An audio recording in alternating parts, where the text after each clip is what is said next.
Yes, that's right. It's Joe here, live back for Joyrider TV with some very interesting Q&A coming your way. Yes, we're going to be talking about all things catamaran sailing. And so if you have any questions, please do fire them my way. And before I launch into the live chat, I am going to proceed with today's lead question, which has come from Simon, who he just asked, do you not need to sheet in the main to jibe the Hobie when it's windy? Looks like just swings across full power. Okay, so this made me think that high wind jibing would be a very good topic for today's Q&A. Just like to thank everybody who's in the live chat for the super stickers already. I will be getting to you very shortly. I just want to get a bit of inertia going on this first topic before entering the live chat. Yeah, so first thing, jibing. Like I think many people, let's talk light wind jibing first, because I think many people are quite happy to go through their jibing lives in light wind using a, perhaps let's call it a less orthodox technique, which in light winds, you can get away with jibing your boat with some pretty bad technique. Let's face it, all you've got to do is put the rudders in the right direction, hold them there for a bit, the boom will come across, and then before you know it, you're sailing away in the other direction. But which is fine if you only ever intend to sail in light winds. And because we are in a sport where we're at the will of the weather, you can't guarantee that you're not going to be out in strong winds sometimes. So learning good technique for jibing is very important.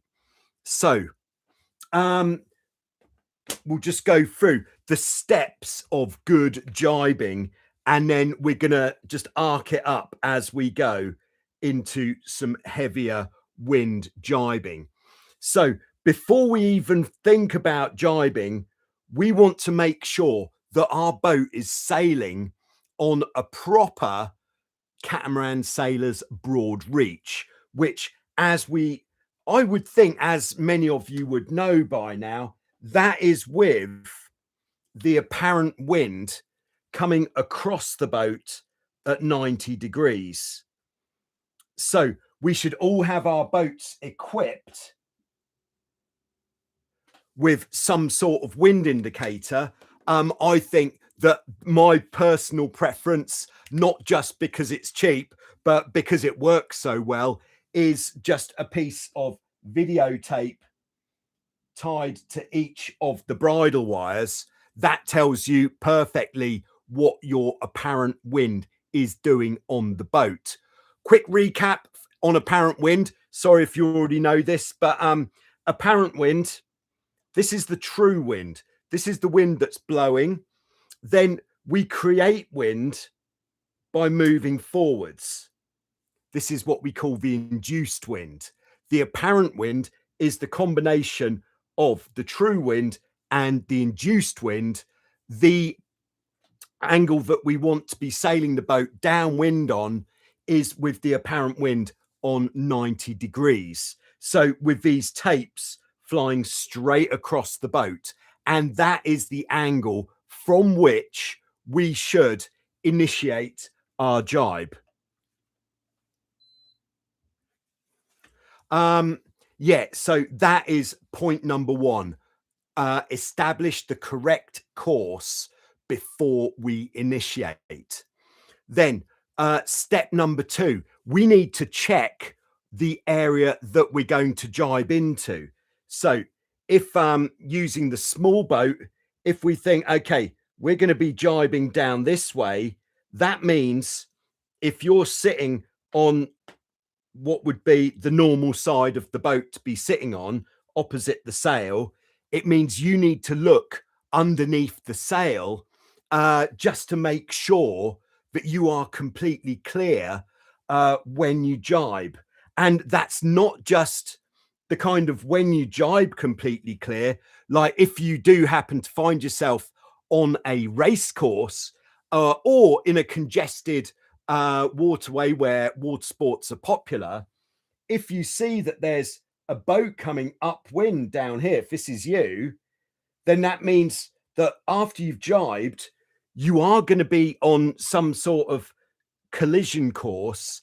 And because of the right of way rules, which we won't go into just now, but that means this guy will have right of way. So before you jibe, don't just check the immediate area, check the wider area as well, especially boats which are coming upwind, which might interfere with you. Or if there are motorboats around, if there are boats a little way in the distance that are moving quite quickly, anything like that, just really check before you even think about initiating. Then, well, obviously you thought about initiating because otherwise you wouldn't have looked. So let's withdraw that comment if we can. So you've looked under the sail, you're on the correct angle for the downwind. The next thing we do is, if you're sailing a boat which has more than one person on board, very important to warn the other personnel on the boat before initiating. Okay, so and then once you've done that and they're happy to go for the jibe, the way of remembering the what would you call it, the process for tacking and jibing is, when you're tacking, you move across the boat after the tack. When you're jibing, you move across the boat before you jibe. So in the jibe, you move early, in the tack, you move late. Just if you're quite new to this, just try to remember that kind of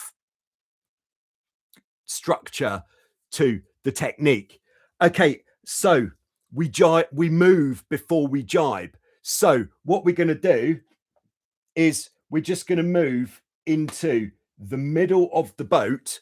We're still keeping the boat sailing straight at this time.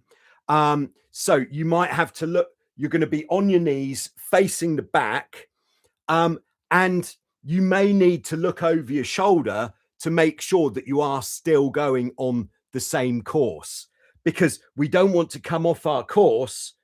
Let's have another boat, because if we start coming up too much, that means our jibing angle is going to be really big.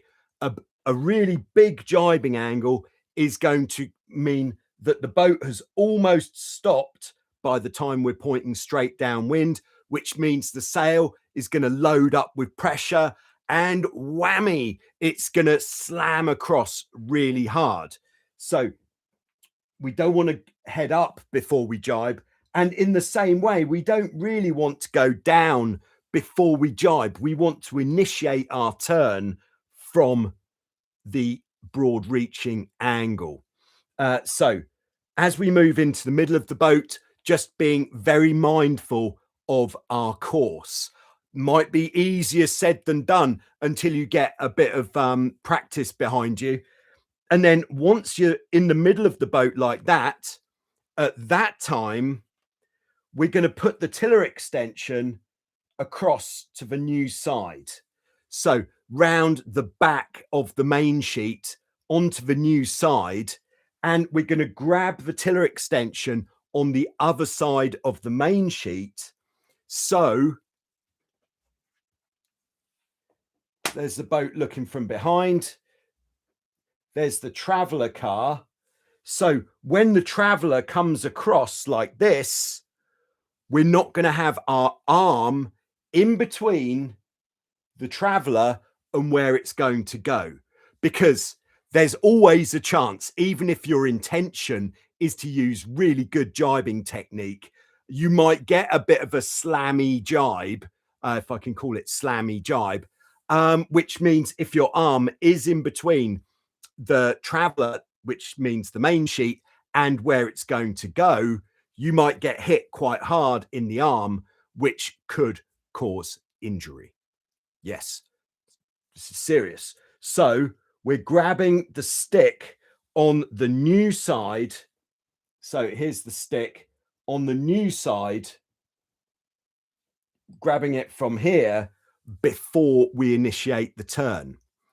And we can, in the lighter wind, leave the main sheet and the traveler where it was while we were sailing along. So when I'm saying lighter wind, we can see this as wind when the hull isn't even remotely starting to lift out of the water, not even in the bigger gusts. So when the boat is definitely both hulls down. And then once we're ready, again, keeping the crew informed of what we're doing, we can then push the stick, which is going to turn the rudders, and we're just going to stay there. We're going to grab hold of the main sheet.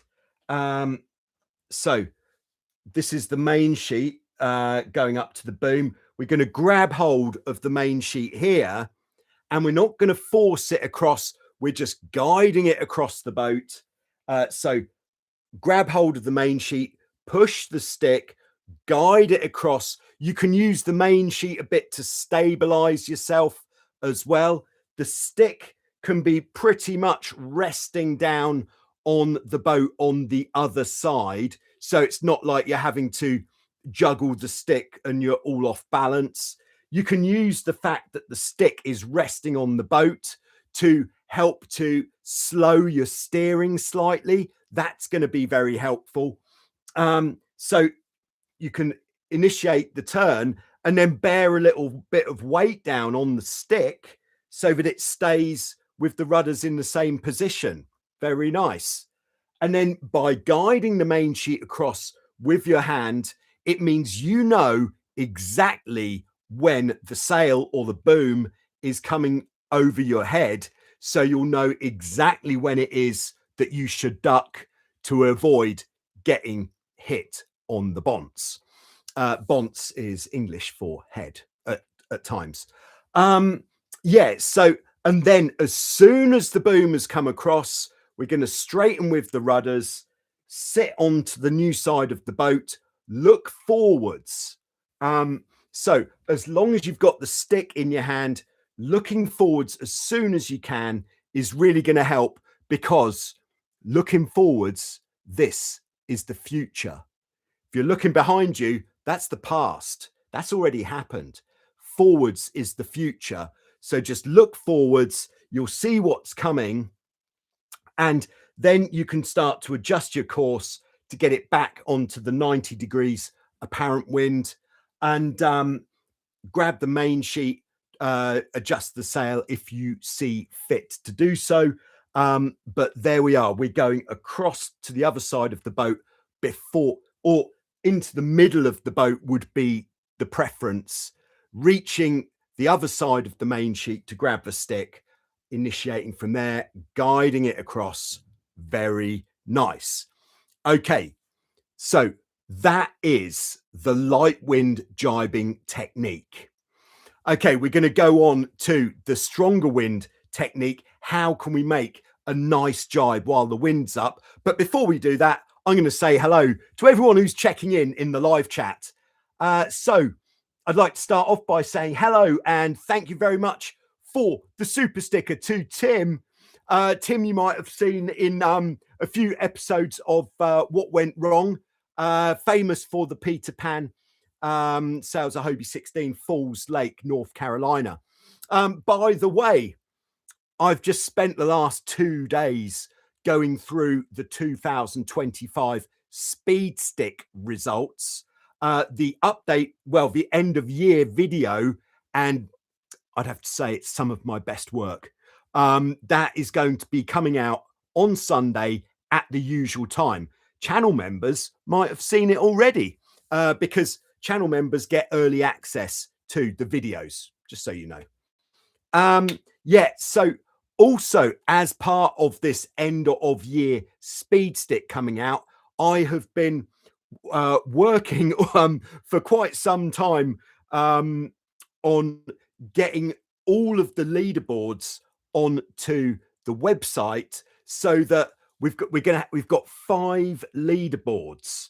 One is the regular 2025 leaderboard. Then we've got the 2025 Hobie 16 leaderboard. A lot of entries on that. I think it was more than 60 entries just on the Hobie 16. Brand new for 2025 is it's the first time ever that we've had so many Formula 18s on the speed stick. So we've got a separate Formula 18 leaderboard as well. And then we've got the all-time leaderboard. There are this excited me, this number. There are 600 entries on the all-time leaderboard. So I've been struggling all afternoon to try to get a 600 entry leaderboard on the website, but I'm pretty sure I'm reasonably happy that I've succeeded. So the all-time leaderboard, 600 boats, and then the all-time Hobie 16 leaderboard, which I think was about 200 boats. Yeah, so that is very exciting. Yeah, I was having a lovely time doing all that. Really. Okay, back to the live chat. Thanks very much, Hussein, and hello, Hussein in Egypt, for the super sticker. By the way, the super stickers, if you are watching live or later, you'll see just next to where you put your chat in, there's a little picture that looks like a square with a $sign in it. Click on that, and that will tell you how to do a super sticker. Oh, yes. Why are we doing super stickers? It's so that we can keep the Q&A ad free. No, nobody likes the ads apart from Google and perhaps the advertisers. But to have to skip the ads after you've waited, no, we don't need that. So the super stickers are keeping the Q&A ad free. I'd like to say hello to Cux Oliver. Features on the F18 speed stick. Very good. Oliver says, please hit the like button. Yeah, that's nice as well. Just to explain a bit of YouTube strategy. One is that if I start the video and go straight into the topic, YouTube will recommend the video to more catamaran sailors. That's number one. Number two is if you hit the like button, YouTube will recommend the video to more people who might watch it. So there we go. That's how it works. Thanks very much, Oliver, for the super sticker, keeping the Q&A ad free. And then we have got all the way from Pennsylvania. Could that be Bobby? I don't know. Sorry if it's not Bobby. It could be Bobby. BRB549, channel member. Great to have you on board. Thanks for coming. Good to see you there. Mr. Tony KP in Ebeltoft, Denmark is with us. Hello. Great to see you as always. Hanny is on board from a snowy Amsterdam. Yeah, we've got snow in Greece now as well. And tomorrow I'm actually driving across the country, and I think going to see some snow. Very exciting. Oh, and thanks very much, Hanny, for the super sticker, helping to keep the Q&A ad free. We've also got David on board in Northern Germany. Great to have you with us, David. David, who I believe, correct me if I'm wrong, won the raffle last year for the Wild Wind Holiday. Very nice. Then we've got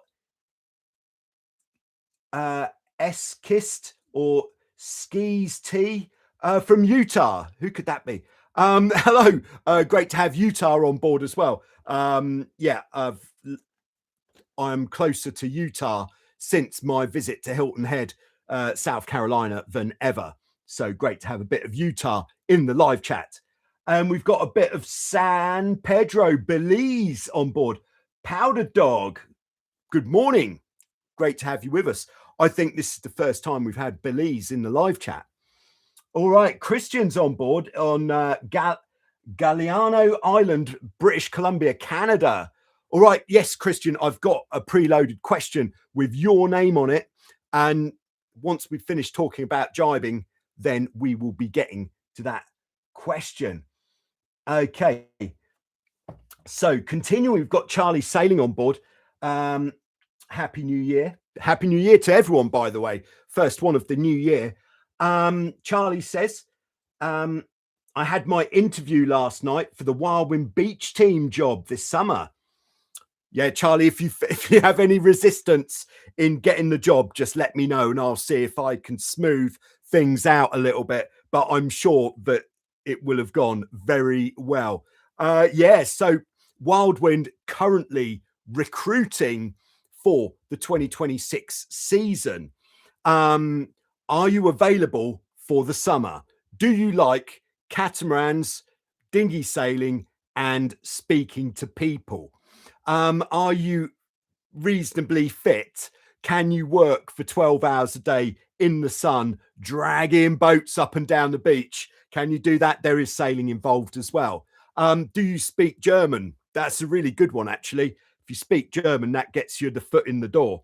Are you willing to work for not very much money, but really, really good perks? The perks are champagne sailing most days of the week, with a really good atmosphere, great team, and yeah, probably the best job in the world if you really like sailing fast boats. There we go. If you are thinking this sounds pretty good, actually, then let me know either probably in the comments, and I will put the details of where you need to go for an application.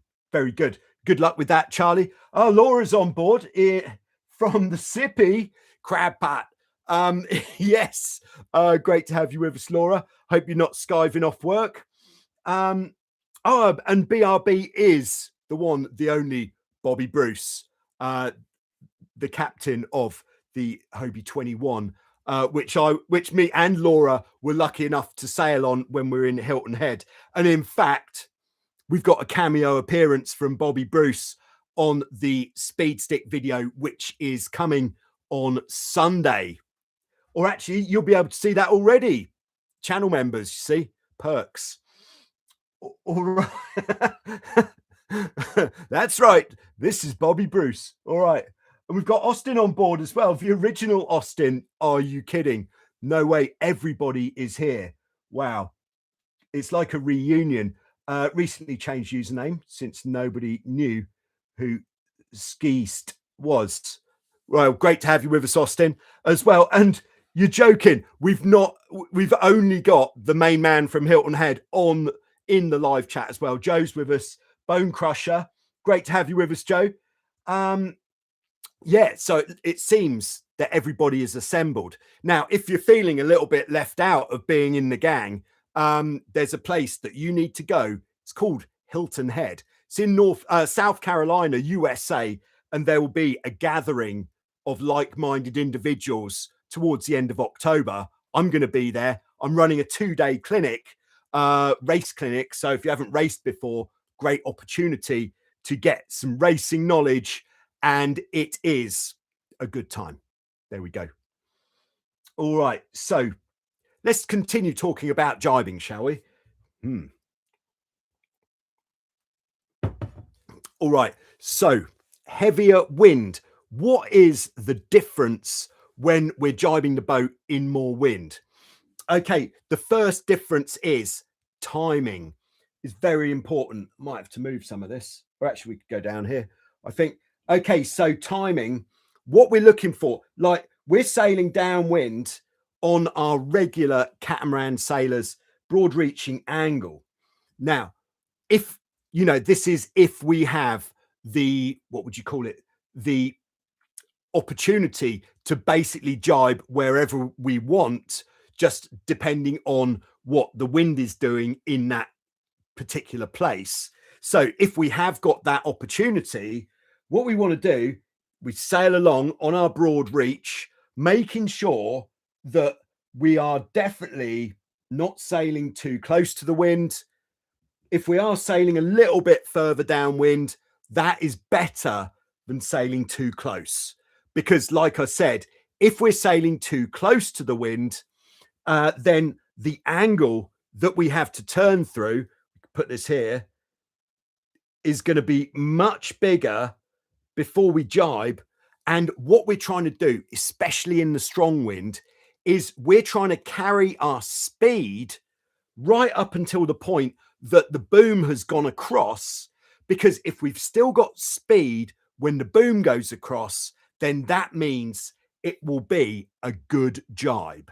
Yes, we can make a jibe if the boom doesn't go across. If we're not going very fast, we could still make a jibe, but those slammy jibes are not what I would describe as nice. So we're trying to carry our speed all the way through until the boom has gone across. So two things that we're trying to achieve. One, reduce the angle that we have to turn through before the boom comes across. Number two, we're trying to encourage the boom to go across as early as possible. How are we going to do this? All right. So the first one is, yes, we're sailing on our proper course. And the thing that we can do is when we get a gust on the windy downwind leg, what we can do, because as we get the gust, going to steal this arrow, our induced wind increases, which means if we were to stay on the same course, the apparent wind would move more round towards the induced wind, which then means that we're no longer on that proper course. So what do we want to do here? We want to turn the boat more downwind to keep that, run out of arrows, to keep that apparent wind on 90 degrees. And then what does that mean? That means like the true wind. Okay, this is a little bit unlikely. Maybe it's more like this, where we've got a bit of angle. So the true wind is still coming straight down the board. But what that means is we've only got a very small angle that we need to turn through before we get to that stage where the boom comes across. What does that mean? It means that we're more likely to be able to carry the speed through that turn. So this, it really is a win-win. So if we don't have a set place or time when we must jibe, then we can just carry on until we get that gust. When we get the gust, we'll bear away. But what we're not doing is waiting for a gust, letting the gust hit and then just going jibing, because that is almost a guaranteed bad time. Because if you go for the jibe as soon as the gust hits, you're going to be jibing from here. So you're going to have to turn a longer distance before the boom comes across. So we want to get the gust, take the boat further downwind, kind of like absorb the energy from the gust, turning the boat more downwind. And then we'll feel a kind of moment after we've turned the boat downwind, when you kind of feel the boat settle. It'll almost feel like you're freewheeling downhill. If a boat is the sort of thing that can freewheel downhill, then that is how it will feel. And then, so we're freewheeling downhill, we've settled after the gust, and that is the time when we want to turn through the jibe. All right, so we've kind of hit point number one, reduce the angle that we have to turn through before going into the jibe. That is point number one. Point number two, how can we get the mainsail to come across sooner so that we have more speed when the mainsail comes across? All right, what we can do is, before we go for the jibe, we're going to bring the traveller in. If you've been to some of these Cure days, you might think, I've heard this before. It's because it's true. We're going to bring the traveler in, and I would put the traveler level with the toe strap. The toe strap is a very good halfway marker for the range that the traveler runs. So why are we bringing the traveler in before the gybe? Traveler in, main sheet loose. So the main sheet, if we're using the actual angle between the blocks as our visual representation of how tight the main sheet is, the main sheet could almost be sitting 45 degrees between the bottom block and the top block. So really pretty loose, but the traveler in. Okay, so then what this means that we can do is we're going to do exactly the same thing that we did before. We're going to get the stick onto the new side. We're going to steer from the new side so that we're not in risk of getting our arm hit by the main sheet and traveler coming across. But what we're going to do is, instead of, if you imagine this is the boat, instead of pulling it across like this, we're going to grab the main sheet, and like if I'm kneeling facing the back of the boat, I'm going to grab the main sheet and pull it in towards the boat. So pulling it towards the front of the boat, if you like. And what that's going to do, that's going to pull down on the leech of the mainsail. And by having the traveler in, and then by getting the leech of the mainsail in, that is going to get the mainsail to go across before we're even straight downwind. So the mainsail is going to go across, hopefully, when we've still got a decent amount of speed on. So that is what we're doing. In answer to the original question from Simon, that is what we're doing. We are not cranking the main sheet in like you might do on a keel boat, because you want to take that inertia out of the sail, so it hasn't got as far that it can slam across. We're using our arm to pull it into the middle. Again, we'll know exactly when the boom's coming across, and that is going to get it to go across much sooner. Very nice. Okay, one more thing we can do in the gybe is, when we go into the gybe, when we steer into the gybe, now this one takes a little bit of bravery, especially if you haven't done it before, and probably worth trying in not sort of survival conditions. Like, try it when there's been enough wind just to lift the hull a little bit. But if you steer into the gybe a little bit harder than you might do normally, because if you turn into the gybe quite hard, then the inertia that you're putting into the back of the boat, you're kind of throwing the back of the boat, which means that the back of the boat is kind of throwing the sail as well. So everything is working to propel the sail to the new side of the boat. But the thing you absolutely can't do is straighten up the rudders before the boom comes across. If you do that, how far? Yeah, all right. We'll be coming down. And if you straighten up here before the boom comes across, then the boat is going to slow down. If a boat slows down, it's going to load up with pressure, because, you know, if we're going downwind and we've just slowed down to 6 knots in 20 knots of wind, that's 14 knots of pressure trying to stick the bows in, or that is going to whip the mainsail across. Whereas if we continue until the booms come across, that means maybe we'll only have 4 or 5 knots of pressure blowing the mainsail across for a much nicer gybe. Hope everyone's enjoying this as much as I am, because this is some solid gold stuff we're talking about here. Yeah, so there you go. When do you straighten up? If it was really windy, or windy for you, I would certainly be looking to straighten up as soon as the boom has come across. And if it's a particularly windy one, we'll come through the wind, booms come across, and then we'll just tweak it a little bit downwind.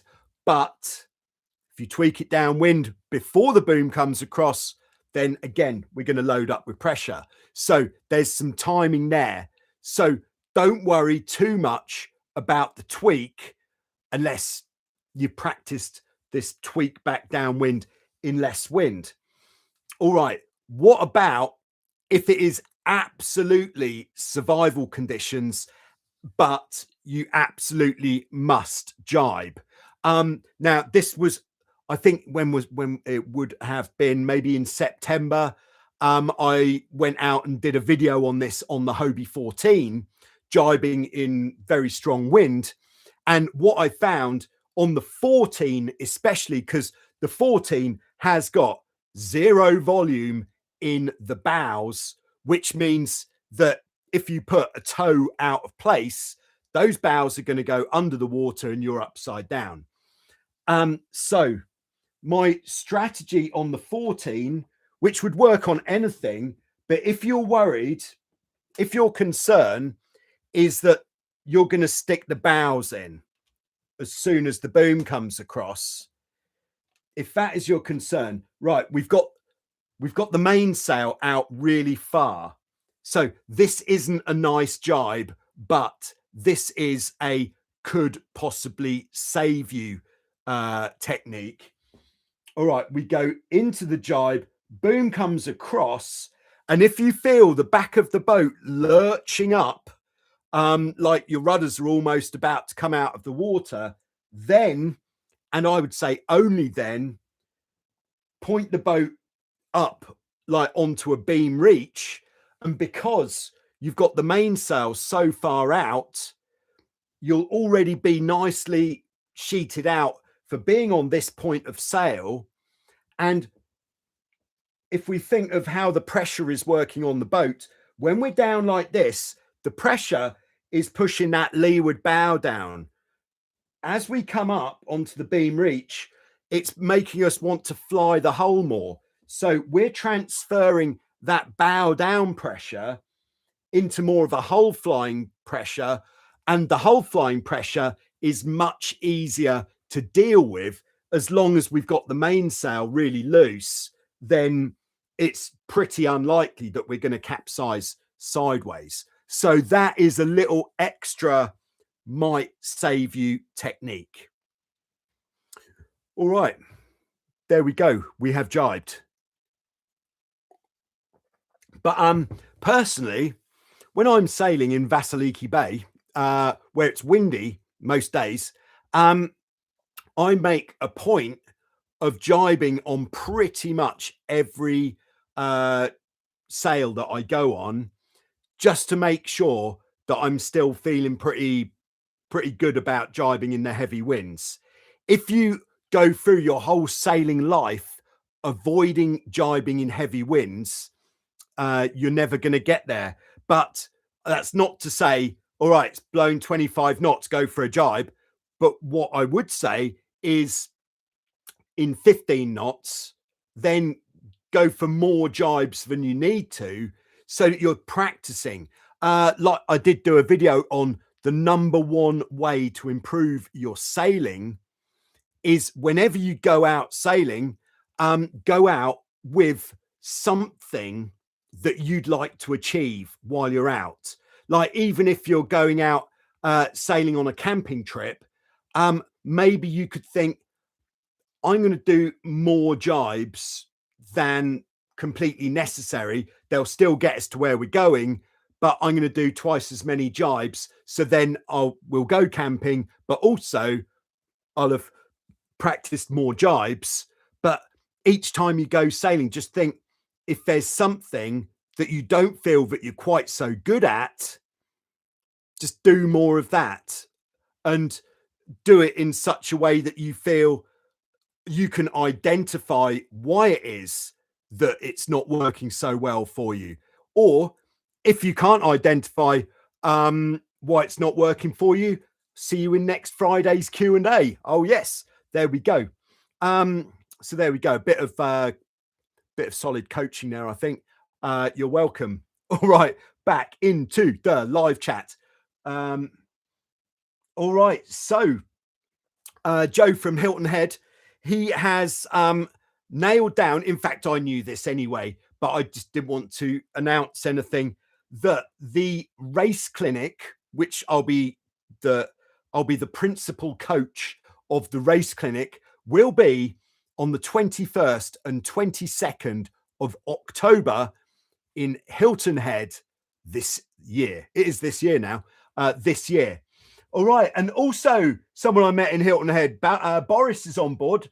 Boris actually from Florida, and he made the trip to see everything that was going on there. All right. Nice. And we've got Ryan on board in the deep Pacific. Great to have you with us, Ryan.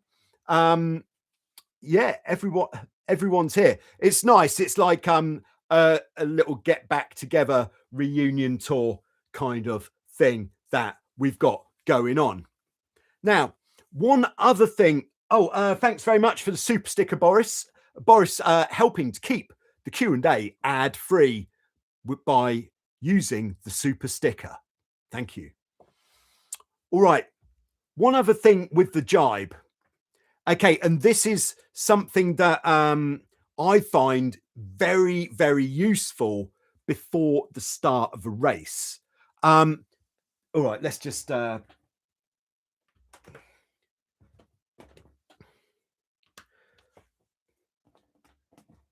with me for a second, if you could. I've used a lot of things so far.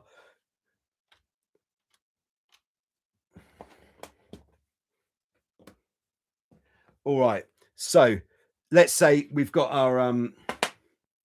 our start line.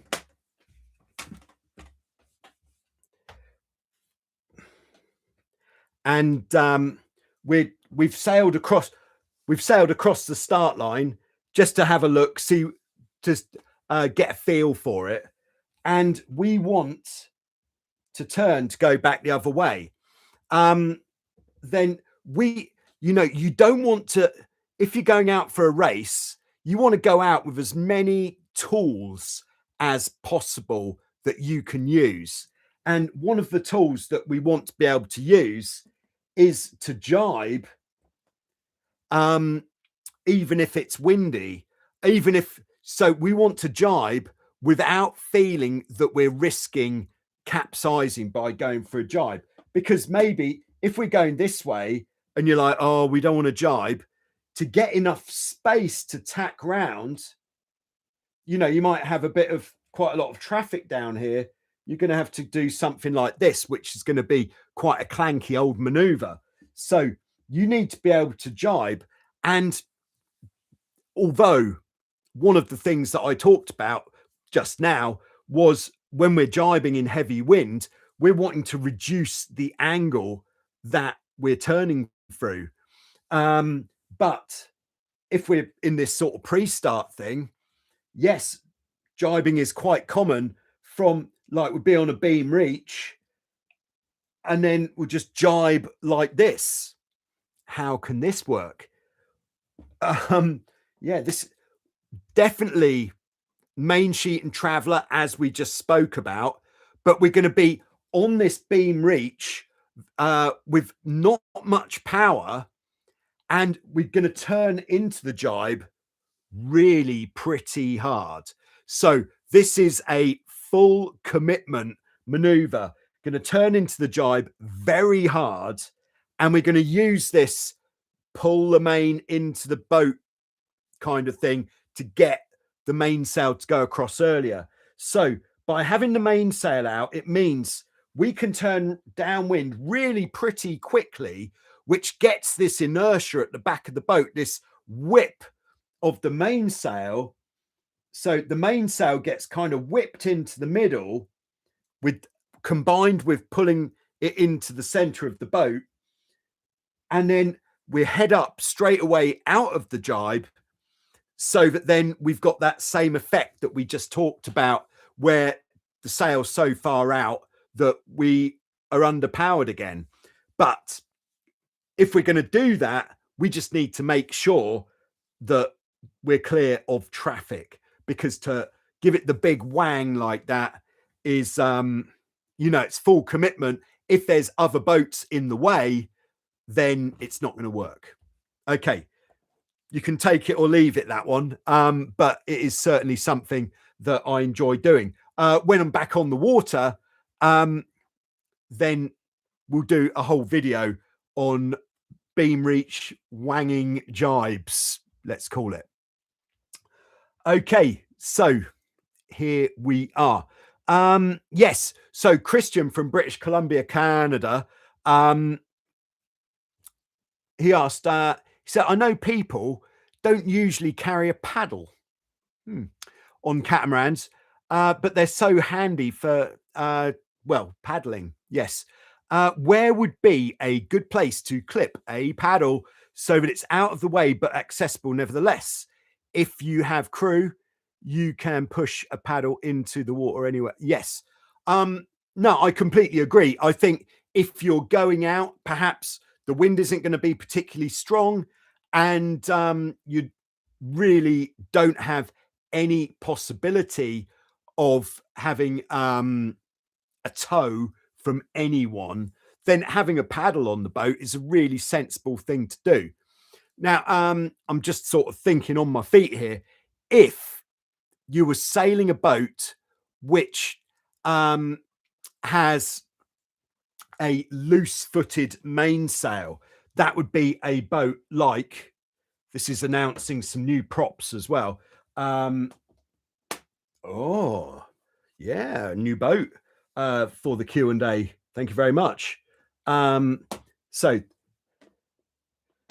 yes, this is a Hobie Tiger that I built myself. So a boat like a Tiger, which has a loose-footed boom, that means the sail doesn't thread down the boom. All that I would do is put 2 loops of elastic fairly tight around the boom and just have the paddle kind of inserted inside those bits of elastic. You just have to decide where to put the blade of the paddle. I would say towards the front would be better, because you could probably have it flat, and that would mean that it's not going to get in the way as much. Yeah. Yeah, so that's what I would do if I had a loose-footed boom. But if you're sailing a Hobie 16 or a boat which doesn't have a boom, on a Hobie 16, what I would be inclined to do is to, how am I going to do this? All right. So if, let's have a boat. And bear with me. This is worth it. Worth it. We could, of course, do something similar with the Dolphin Striker. So 2 loops of elastic around the Dolphin Striker. But again, the Dolphin Striker on the Hobie 16 isn't ideal for that because it's such a thin metal bar. But what we could do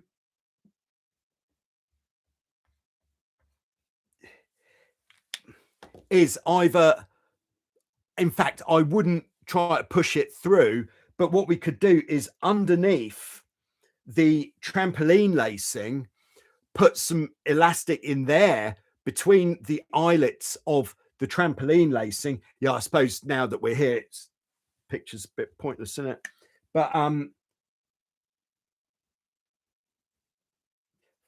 between the eyelets of the trampoline, making a kind of sleeve where we can push it through. Maybe have like 3 different loops of tight loops of elastic, and then you could either put the paddle on top of the trampoline, but better is it would be underneath the trampoline, and that would have it completely out of the way.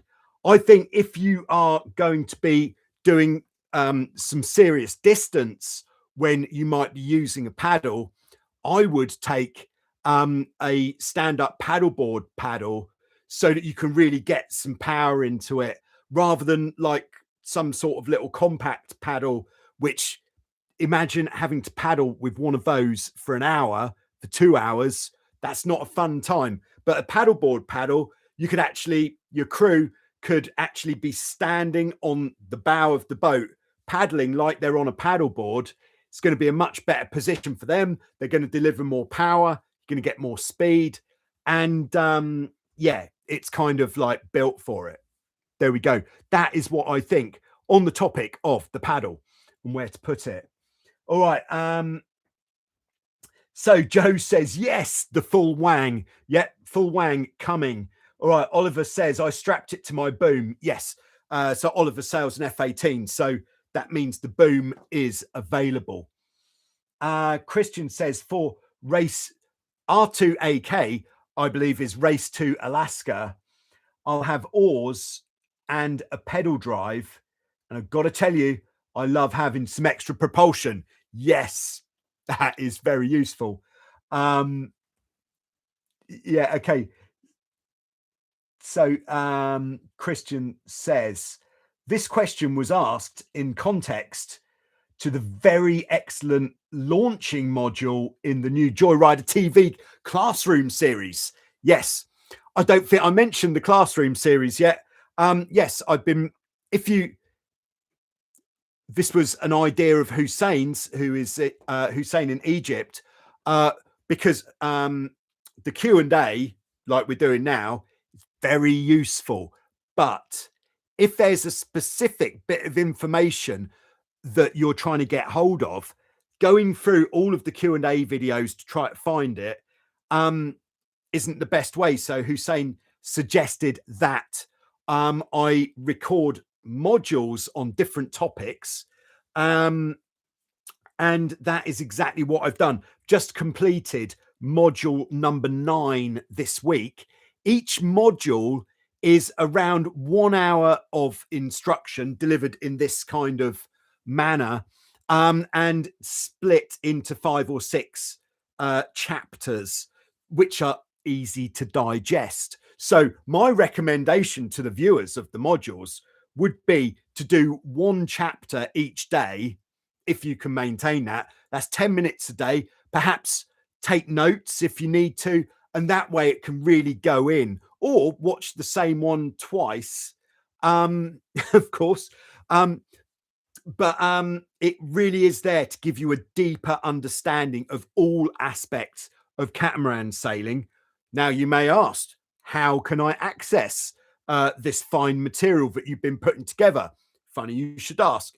3 ways. One is you could become a Joyrider TV channel member.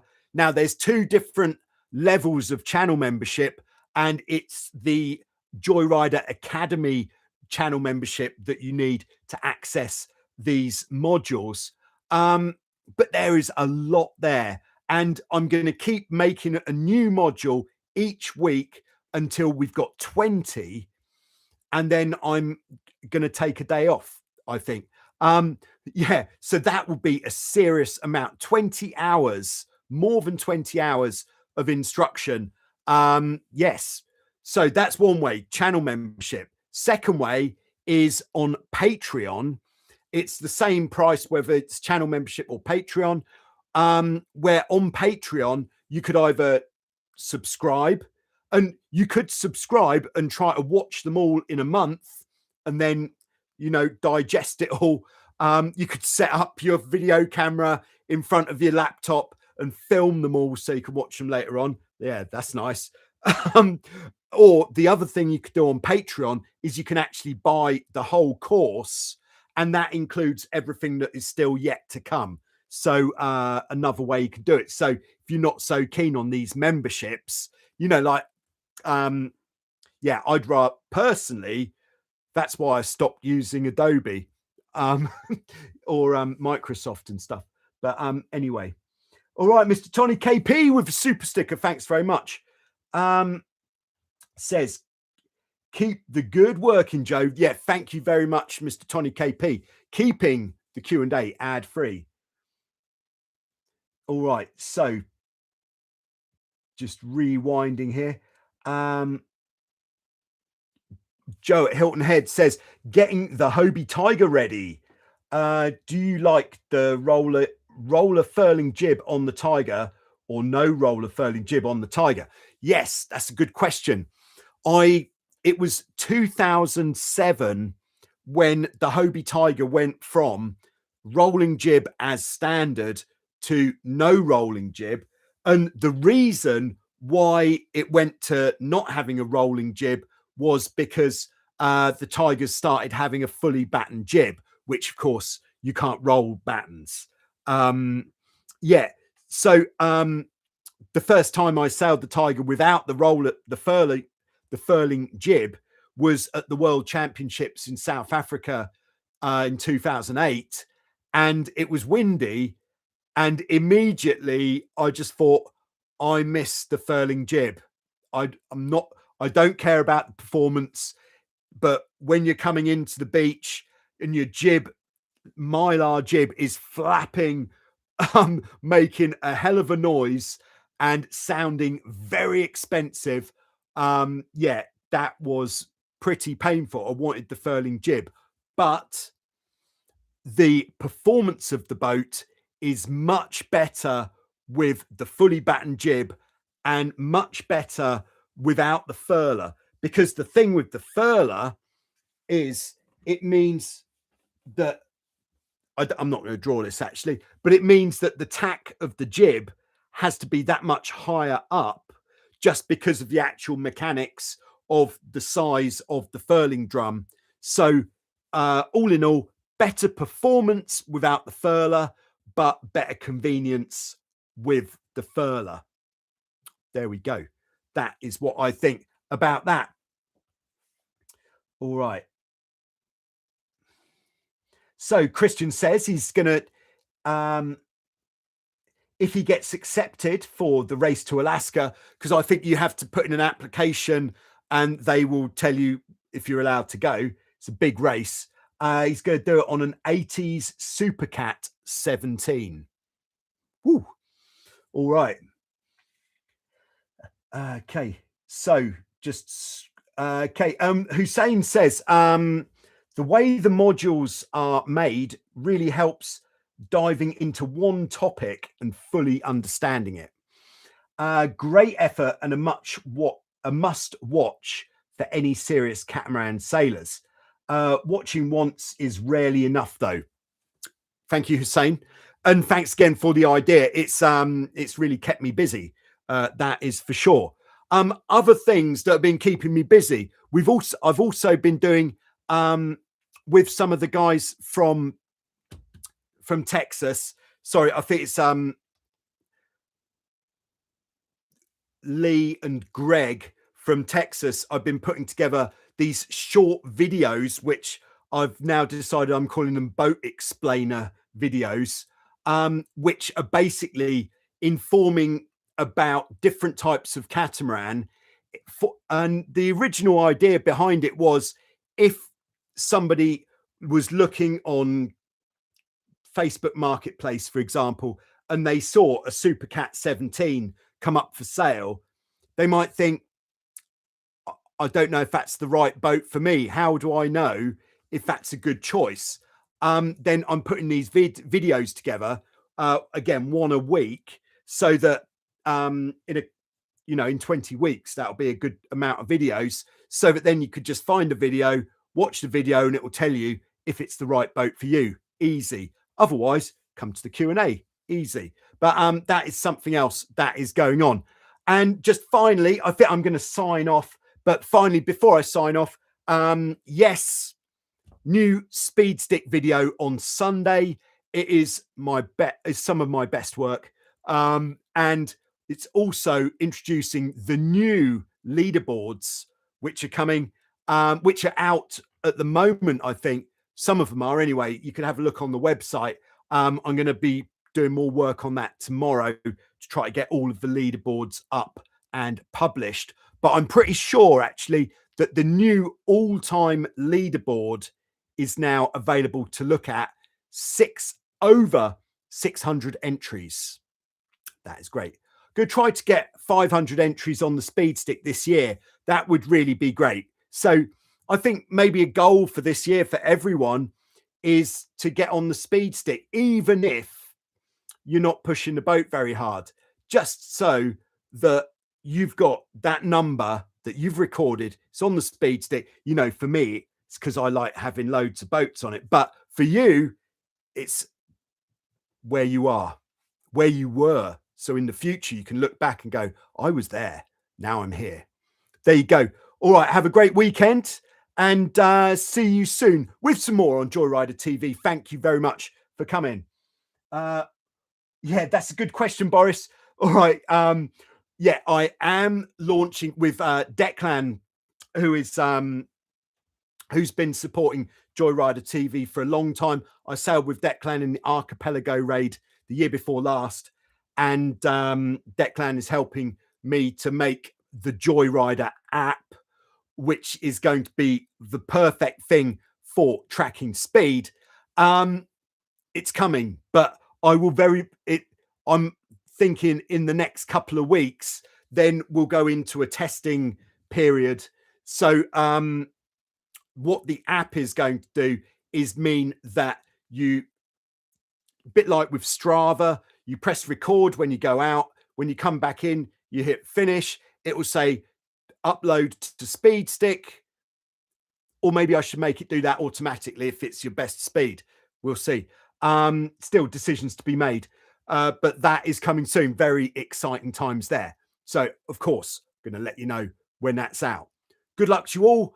And Scott is dropping it in the slot. Everybody is dropping it in the slot. There's a lot of Hilton Head in the live chat because Scott was there as well, of course. Tim was there. Joe was there, strangely. If you weren't there, don't feel like you've missed out, but you did. Hussein is coming to Hilton Head this October.